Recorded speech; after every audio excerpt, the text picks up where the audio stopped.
Searching key, ano po kaya ang kahalagahan na magkaroon ng emergency fund? Ano ba ang pros at cons po nito? Yan ang pag-uusapan natin sa episode na ito. Alam nyo, pag-usapan muna natin ano bang emergency fund. Emergency fund ay isang pondo na iyong tinabi inipon just in case na may mangyari mga hindi nating inaasahang bagay. Katulad na pagkawala ng trabaho o may nagkasakit po sa bahay. Yan po yung tinatawag nating emergency. Ano po yung kabutihan or pros pag meron tayong emergency fund? Number one, financial security. Diba? May mahuhugot ka sa panahon ng pangangailangan. Diba? Pangalawa, peace of mind. Nako, kung gusto nyo talaga ng peace of mind, hindi mo kailangan magpanik, hindi mo kailangan mangutang, hindi mo kailangan pumunta sa mga mata pobre nating mga kaibigan at kamag-anak. Hindi mo kailangan na pumunta sa mga tao na talagang minamaliit tayo paminsan-minsan.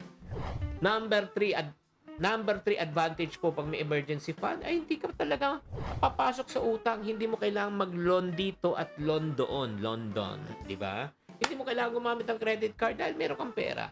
Pang-apat po, flexibility in making decision. O meron kang kapangyarihan at kalayaan na mag-decide. Hindi ka mapepresyo sa pera. Hindi ka mapipilitan na gumawa ng bagay na labag sa iyong kalooban at prinsipyo. At panglima po, syempre, nakakapaghanda ka sa iyong kinabukasan. Alam mo yung mga ganitong mga pangyayari sa buhay, mga emergency, hindi naman tanong niya kung kung mangyayari ba. Ang tanong, kailan ba mangyayari? Ano naman pa ang cons? Nako, ang masama pag wala tayong emergency fund. Number 1, ang perang nakapondo na dapat po pambili ng pangangailangan, tuition, medication, ay nagagamit po. Siyempre, hindi natin nagagamit na sa tamang pamamaraan. Pangalawa, pag wala ka talagang emergency fund, nako, yung may risk ba na gamitin mo yung pera mo sa hindi totoong emergency?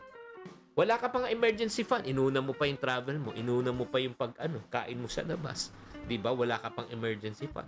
Pangatlo po, pag wala kang emergency fund, alam mo na kapatid, pag ikaw may nangyaring hindi inaasahan sa bagay, alam mo nangyari? Feeling stress po tayo, hindi tayo feeling blessed. Kaya mga kapatid, tatandaan po natin ang pagkakaroon ng emergency fund ay mahalaga para sa ating financial peace at financial stability. Pero tatandaan, kailangan mo i-manage ang tama para hindi to maging liability. Sana nakatulong tong episode na ito. Tatandaan mga kapatid, tamang karunungan, tamang disiplina ang susi sa pagyaman.